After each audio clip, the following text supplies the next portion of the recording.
we'll start again with our next story. Those who are out yonder will have done it their own way. They might be at our story, they might be at another one, it doesn't matter. Here, we're going to go on with the Johnathon story, and then I'll ask Sister Michelle. So if we can just watch Johnathon's story.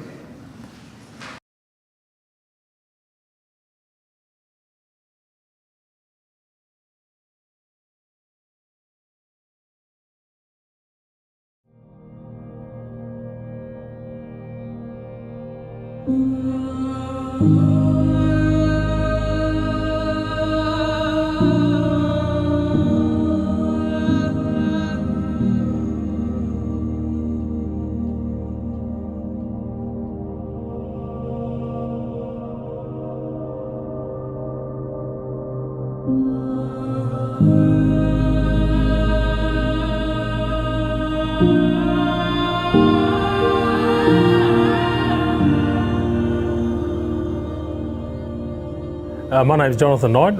I was born here in Burke. All my family come from Burke. We're the Barkensey people on my father's side. We run down from just outside the North Burke Bridge all the way down to Wilcannia and further on down to Wentworth. So, we belong to the Darling River, the Barker that we call it in Barkensey land. Names. I moved away for a few years from '92, and then I moved back. And I just wanted to come back and see what I could do, play a part in helping my people and moving forward in health and any other kind of areas that needed.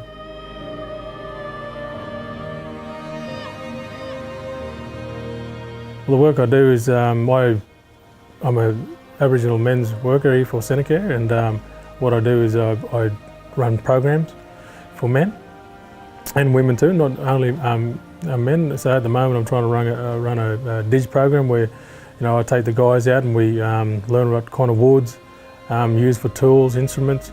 I teach them all that, and they teach me stuff as well. So we all come to the table with a knowledge of what they know from their tribe or from the same tribe, and we respect everybody. So that's another thing in our community. We're trying to build that respect for everybody that's in our groups and in our community.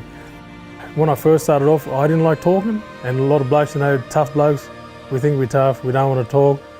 But really, we got together and, mate, it's unbelievable. Like, guys get together and they all, they find that they can trust each other in a group, and they'll start talking, and they'll start telling stuff that you haven't heard in your life, and you've known this person all your life, but you didn't know what they was going through.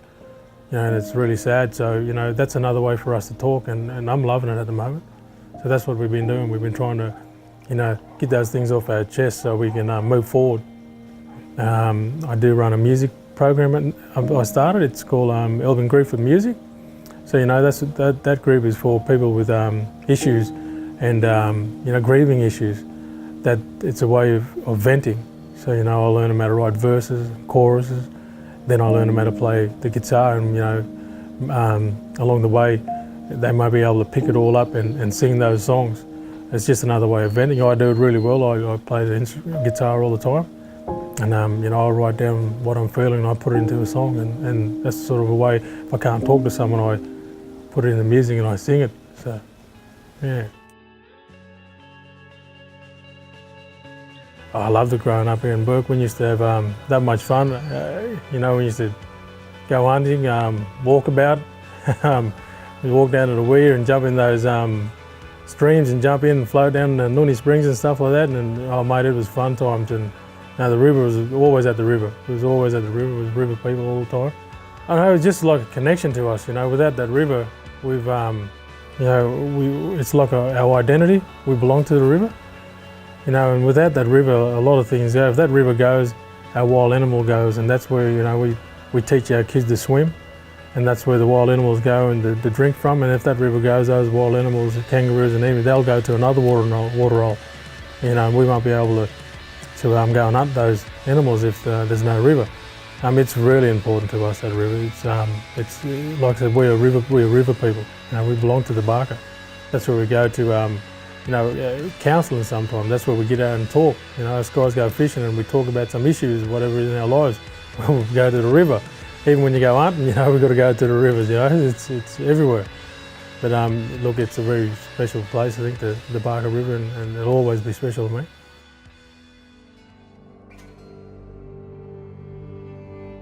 I'm a Christian. I believe in Jesus Christ as my saviour. My family was always Christians. Even before I was born, they used to go to church here in Bourke. Used to go to church all the time. I used to be the altar boy down at the Catholic Church for years. So it's always been there. Christianity always been in my life. Even though I stepped away, the Lord was always with me. Because it came about, I used to, when you're a kid, you're crying for your mum, I want my mum, and it sort of changed for me. I wasn't looking for my mum no more. It was like, Lord, please help me, I'm down and out. So I wasn't asking for my mum, I was asking for my Lord, and I don't know how that clicked over. It just naturally said, hey, the Lord is your saviour now, your Lord is your helper now, so you ask him. So and it was funny because I remember, where's my dad or where's my dad, but now it's like, Lord, please help me. I'm in a dark spot. Please bring me out of this. And so that's sort of how it changed. Probably because all my family was Christian before I was born, and leading through my teenage years, and just go to church. So but I have those times where I moved to Dubbo and stepped away and stepped out of my faith because probably I was young and just finding my feet. And we get stuck in that cycle of alcohol and drugs and stuff like that. But I believe the Lord was always with me, and He saved me a lot of times. He saved me a lot of times. I asked for Him, to save me, and He saved me a lot of times. There was no other God. There's no other God before Jesus Christ. He's my saviour. That was just it. I started a Cert 4 when I moved out here to Bourke. I got a job as mental health, drug and alcohol worker, trainee, and I had to go to Sydney for Cert 4. And down in Cert 4, we, the teacher was explaining to us binge drinkers and all this, and it just hit me. It hit me that I was an alcoholic. I didn't even know it. Because I paid all the bills, had my rent paid. I thought, I'm not alcoholic, but I was drinking every day. And, my kids, I was missing out on so much time with my kids, not doing stuff with my kids because I was worried about more drinking with my friends and stuff. And it just came to a point like, that's it. This is not for me. My kids are missing out on my life. I'm missing out on their life. And, so I haven't touched a drop now for years.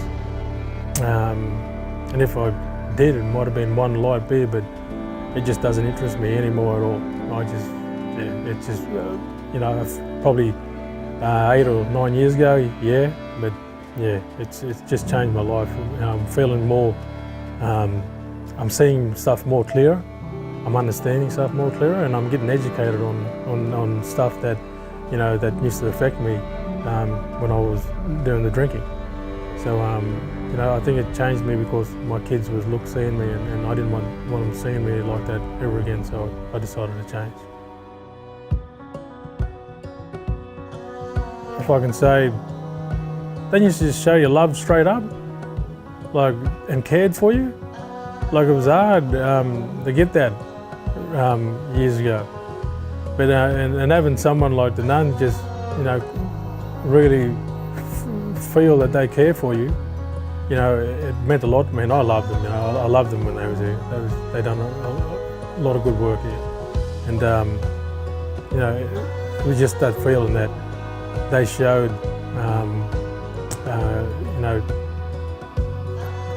showed that they cared for you. Yeah, that was a big influence in my life. Like I said, I used to be an altar boy down there at the Catholic Church, and I think I'd just be the first one picked up on the bus every day, and they'd just come along, Johnathon, you come to church now, come on. And they used to, my mum, come in, sister, get him out of bed, and they used to come in and get me. And I just got used to it. They used to pull me up, and I'm like, I'm going, I'm ready, I'm ready for him this time. And this used to happen every Sunday, it was really good. And I love him dearly, especially there's a few sisters that like reared me up since I was a little fella, and 36 years. I'm 38 this year, but when I was 36, I came back to Bourke, and Sister Fidelis came out of this bus, and I haven't seen her since I was probably 8, 9, something like that. And mate, she knew me, and she cried and she cuddled me, and she said, "My boy," and I remembered her because she'd done a lot of stuff for me. And then she was my favourite. I know I shouldn't have favourites, but she was my favourite, and I think I was her favourite a bit too.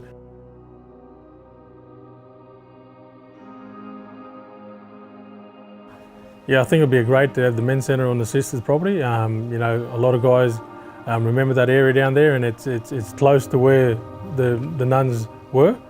So having it back down there, I think it means a lot because people remember being down there and not way uptown somewhere. So I can't wait till it opens because I think it's going to be a good place for guys to go to just have a rest and a feed or a sleep, and especially have men's programs down there for guys. So I think it's going to be a great thing. So those guys that end up coming down to that men's group, men's shed, and do those programs, I hope in the future that I can see them gaining full-time employment, maybe gaining their own little business through art. I just like to see those guys achieve, whatever they put their sights on to achieve. And with having that men's shed, I think that's a step in the right direction, to help them move forward. To go through the process of making didgeridoo, it's probably a few hours travel. I think that's most time consuming. Then when you got to find the tree, you got to know what you're looking for.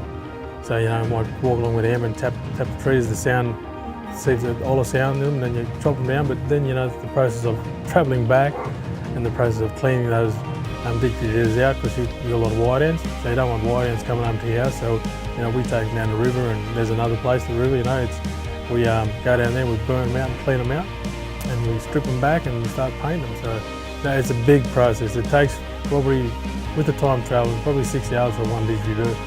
And doing that time working on didgeridoos, that one person, it's like that because it takes a long time to take those layers off. And that's like didgeridoo. It takes a long time. Then you got to take those layers back to really find that gem. And that person is like that gem. He's stripping back all those issues that he's carrying. He's stripping them off and dropping them off, and he's bringing that, finding that person that he really is. So it's rewarding taking those guys out to learn about didgeridoos, but it's really rewarding seeing that guy move forward in his life of hey, I can do this. So he's moving forward. So you see two stories. You see that guy learning about the didgeridoo, but you also see that guy moving forward and taking layers off his shoulder, and issues, and that's where we get to vent as we do it too. We counsel each other. It's like we go fishing, we counsel. We go getting didgeridoos, we counsel each other. We're like, how you going today? What's happening today? What's happening in your life? And we ask those questions. And we come back, refreshed. And I'm just glad that Senecare has given me the opportunity to work for them and deliver this program for our guys here in this community.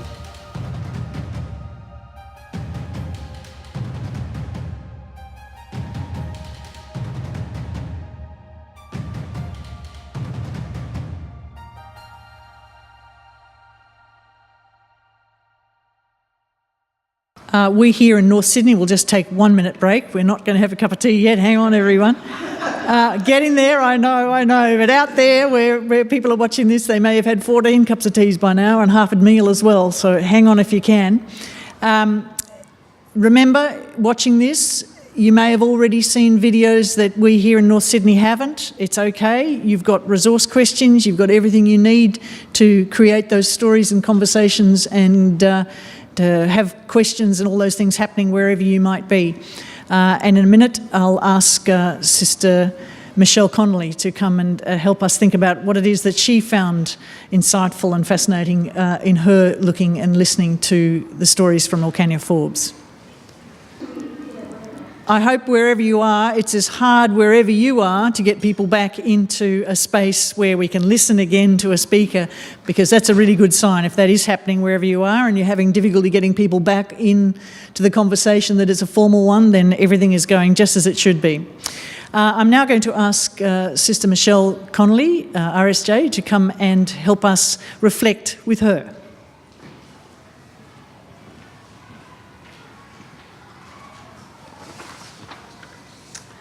Oh, well, thank you, Kate. So look, first thing I want to do is to congratulate the crew and editor who made these wonderful videos.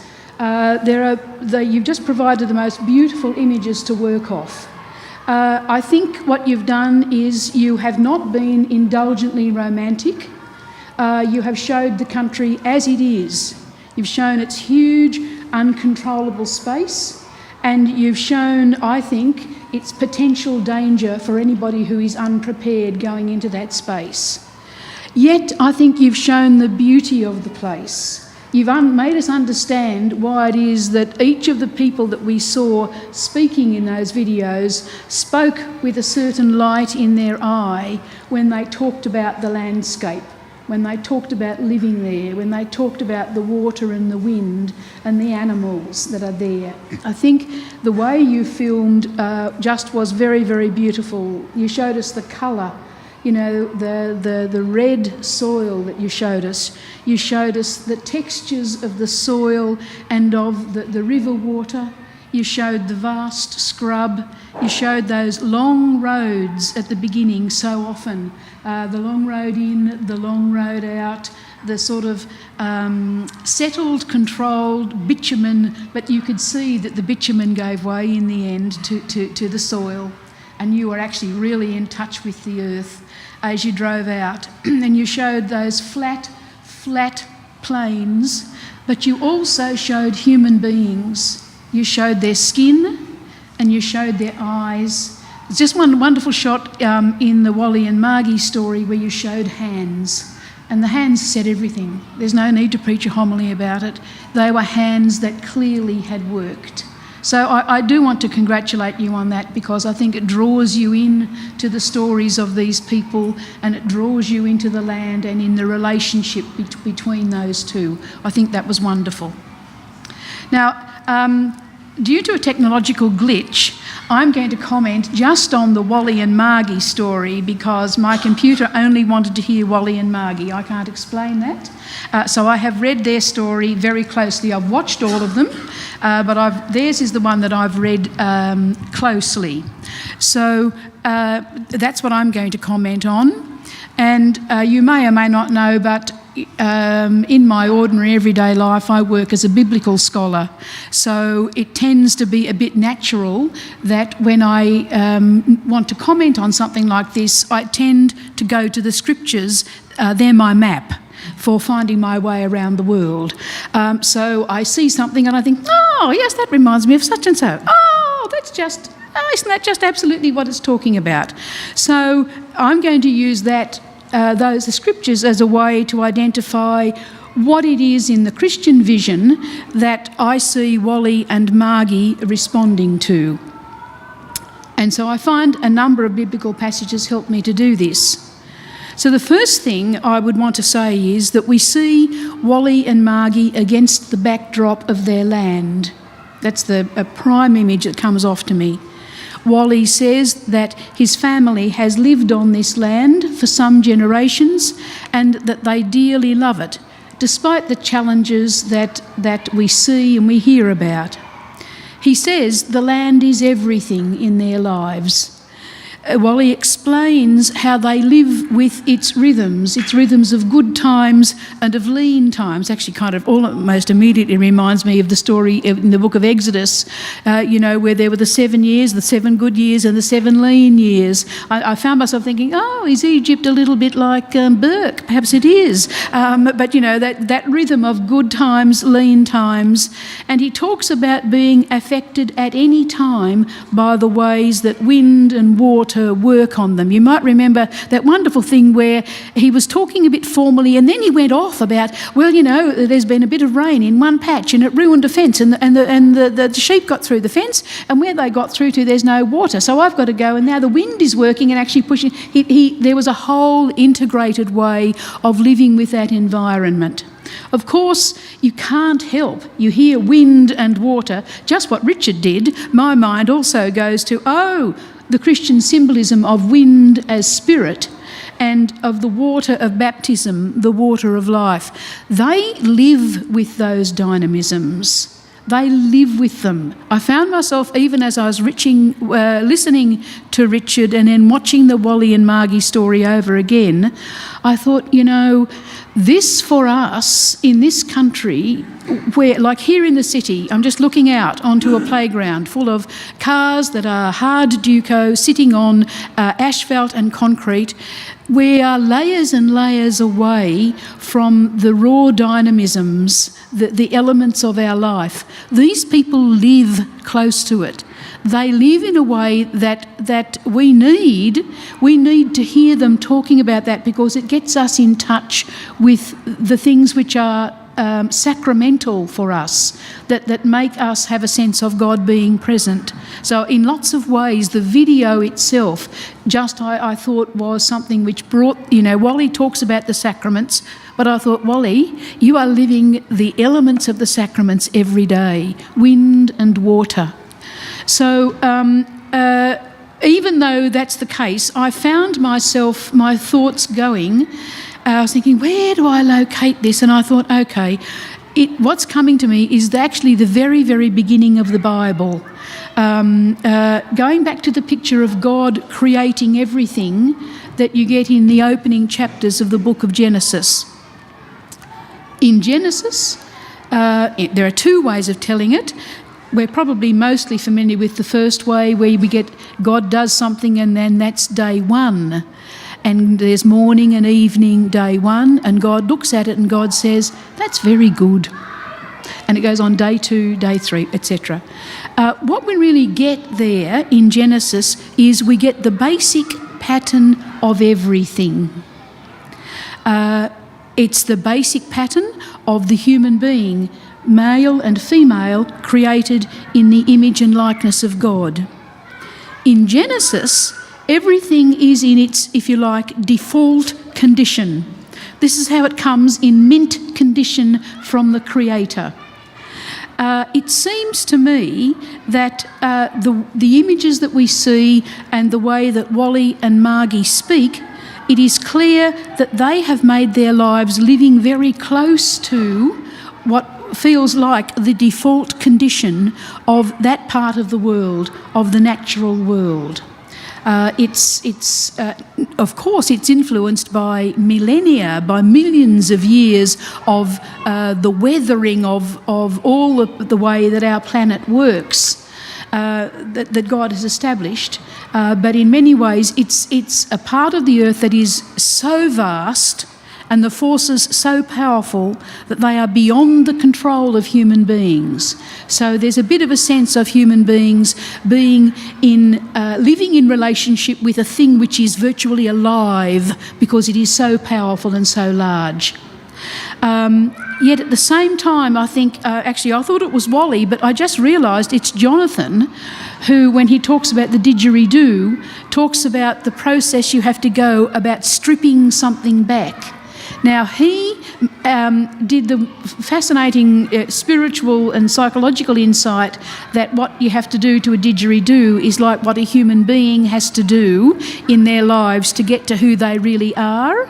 But I think in many ways the Wally and Margie stories show that living with the land in the way they do, they are stripped back.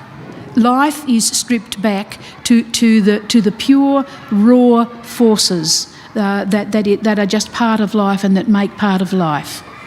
So, as I said earlier, there is no romance about this. This doesn't romanticise it. Wally says you can cop a good flogging, okay, out there in the land when times are lean, and that no matter how carefully you prepare, any kind of abundance that you build up can be eroded very rapidly. He rejects the word wealth, which you might use to name what you might have when times are good. He says it's just not the right word for the reality of a life which is a life of ups and downs, of abundance and scarcity. But Wally says that the land is magic in a good season. And Margie talks about a certain kind of freedom that there is in the wide open spaces.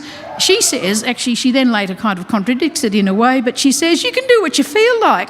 And she says, I couldn't really do what I feel like. Where she says you don't have to be driven by timetables and routines the way people in the city are.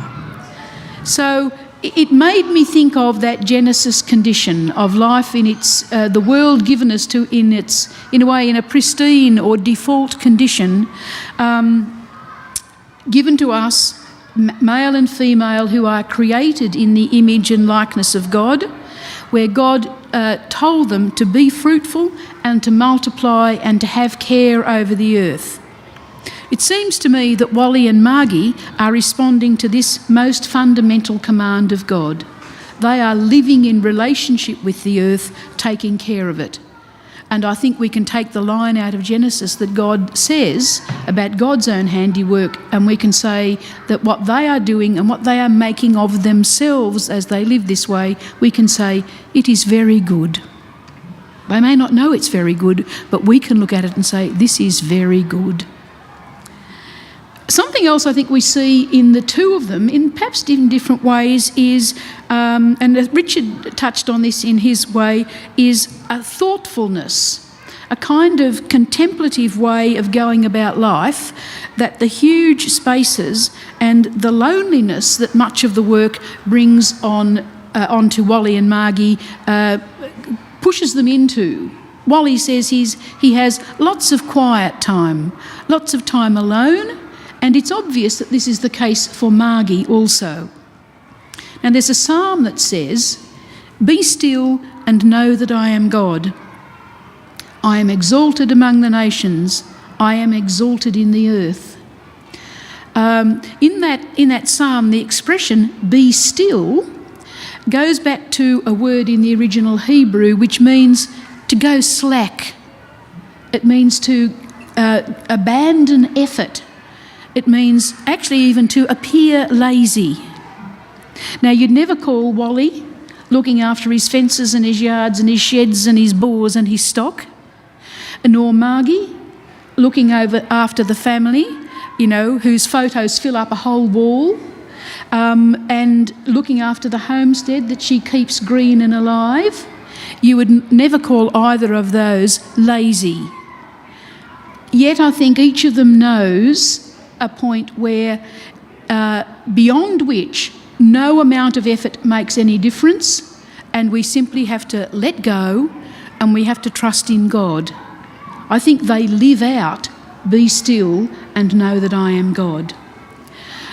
It may not be what they actually set out to work for, but it comes off the video to me that their lives bring each of them to a quiet, steady awareness of the rhythm of God's creation that is wrapped all through their lives, and they live, it seems to me, in the presence of God. It seems to me that images perhaps tell the story of Margie. Really, Wally did most of the talking, and when Margie started to talk, then she said, "Oh, he's coming," and she stopped. But, there are images. So there's a wall of family photos, which is mostly, I think, the family that Margie brought up, while Wally spent 38 years on local government, including some brief travelling overseas.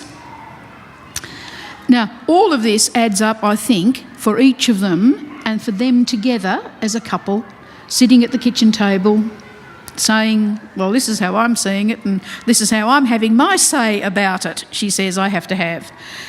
She's worked out. I think it adds up to what Wally calls survival. And he says out there, that is just the achievement, just surviving. Now, I do think that here in the city, perhaps, there'd be a lot of people who would say, yeah, I know what that's like. I don't do it in red soil, and I don't do it changing sheep from one large paddock to another, but I do know that surviving is the achievement. So I think, they have something to offer us in this. Wally says that for him, faith is a very big part of surviving.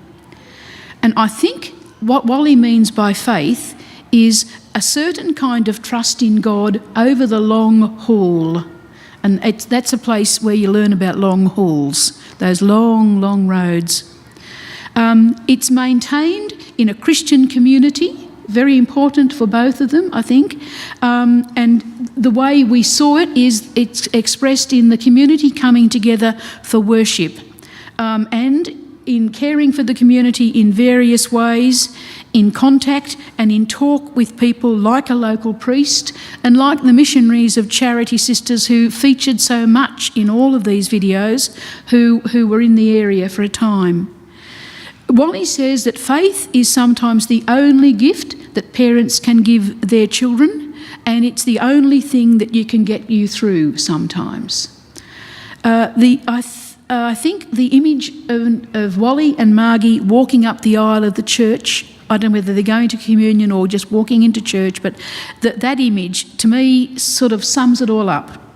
They're scrubbed up for church. You can see this is Sunday church. And they're moving through that community, and it summed up lives that they lived among those people, lives that were of faith as they survived together, which mattered a great deal, I think, to both of them. So it all reminds me, Paul the Apostle had a way of summing up Christian life as requiring endurance. Paul has a way of listing off things in a chain sequence. He does it in a few places, and one of the famous ones, it's where one thing leads to another and then to another. So he says, "We boast in our sufferings, knowing that suffering produces endurance, and endurance produces character, and character produces hope.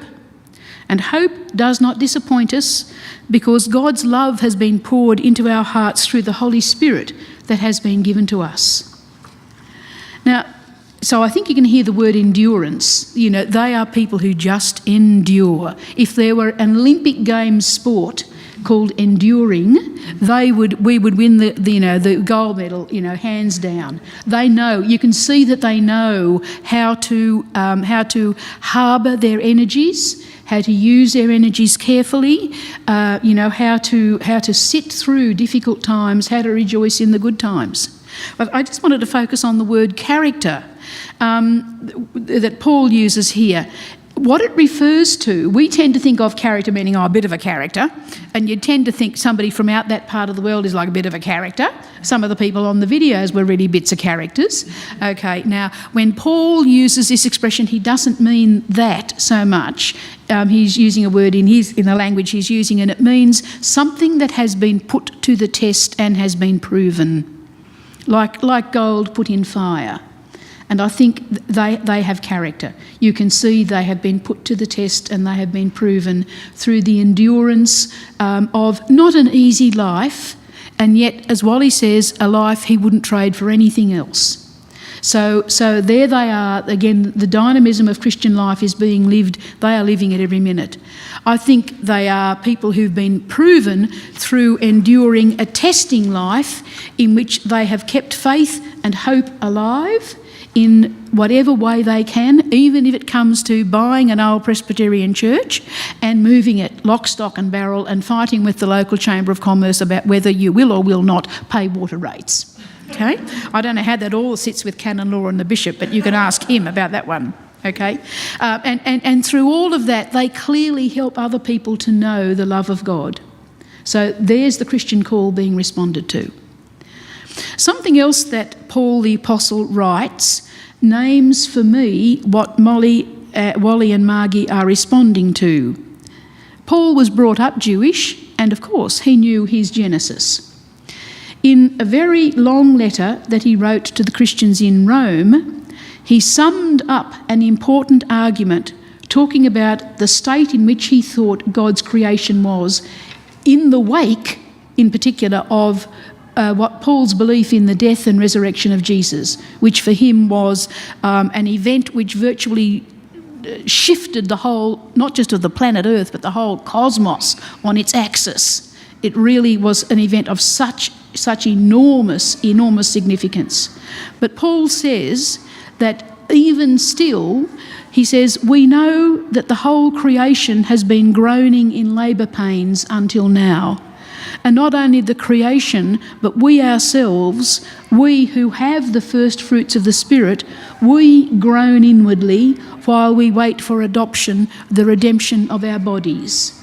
Paul has this sense that God is actually bringing everything in creation to, he calls it a new creation, a new way of being. And he uses the image of birth and that, you know, we're sort of in the groaning process of birth happening. It's the creation, but also ourselves, he says.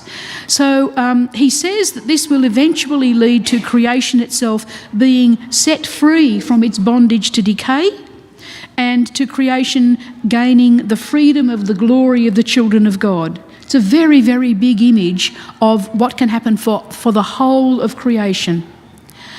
So out, you know, on those images that take you so close to the land, close to the forces of the earth, the wind and the water, the soil, the animals, all of those things, I think we can hear in the whole approach of Wally and Margie to their lives, including their lives of faith, a sense of trusting to God who is bringing creation to a great purpose. They are very aware of the way creation groans and the way people have to strive and endure along with it. They do it in the red dust of the country around Burke. And I find myself then asking a final question. I find myself asking, what are they offering to us? If they're responding to the Christian message, what are they offering to us? So I think that it is this inspiration of their faith-filled endurance, without fancy theology, but with a wealth of life and reflection. They have come to know, even if they don't know, they know, but I think they have a bit of a hint that they do. They know the ways of God. They know the way God operates. They recognise God acting. They can see God in other people, and they can see God operating in the believing community that they will make really major efforts to be with. Obviously, it gives them life to get up before the sun is up, to do the jobs to make sure the cattle are safe so you can drive 100 kilometres to Mass and then 100 kilometres back. That's a big effort. Obviously, it gives them life, but they also know they need to give in to that. So they make me ask the question, what is this all about? And again, I think the scriptures have something to say. At the opposite end of the Bible, from Genesis, there is the book of Revelations, the last book in the Bible. And it offers a vision of what God holds available for all of us. It's a vision. It's a symbolic, visionary vision. You don't take it literally, but it speaks a lot. It's in language that I think a farmer and his wife could well understand. It's an image of a world where all the effort that they make daily, working with the land, with God's creation, has come to its fulfilment and is no longer demanded of them. In this vision, an angel reveals that God lets down from heaven. Did you ever know that God had in storage an entirely other creation? Well, this is what the book of Revelation says. After there's been an enormous dust up on earth and a hell of a battle like you wouldn't believe, God actually has a whole new creation in storage, and at the right moment God lets it down out of heaven, and then an angel takes us on tour of this new creation. And it's a city. It's a whole new city.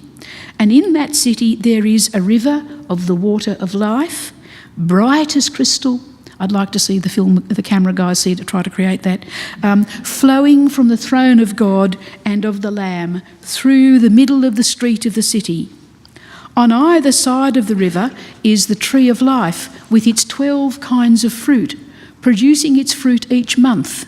And the leaves of the tree are for the healing of the nations. So no need for farming, because every month another tree produces enough food for everybody, and no need for doctors, because you just get a leaf off a tree and it fixes you, right? And nothing accursed will be found there anymore, but the throne of God and the Lamb will be there, and God's servants will worship God. They will see God's face will be on their foreheads. There won't even actually be any more night, because people will not need any light of lamp or sun, because God will be their light, and everything now will endure forever like this, full of light. This is a certain kind of language, but it sums up a vision of the creation of Genesis brought to its fullest possible beauty. Margie and Wally, as they work with God's creation here and now, trusting in God, are keeping open the hope that God is involved with us in the life of the world. Wally says at the end that what his life has taught him is respect for God, because the mighty power of God is felt very directly in this place, where the blessings of God's gifts of sun and rain and wind all have a big impact. Wally says, we are in God's care and we hope he cares. There is no more true and honest Christian prayer.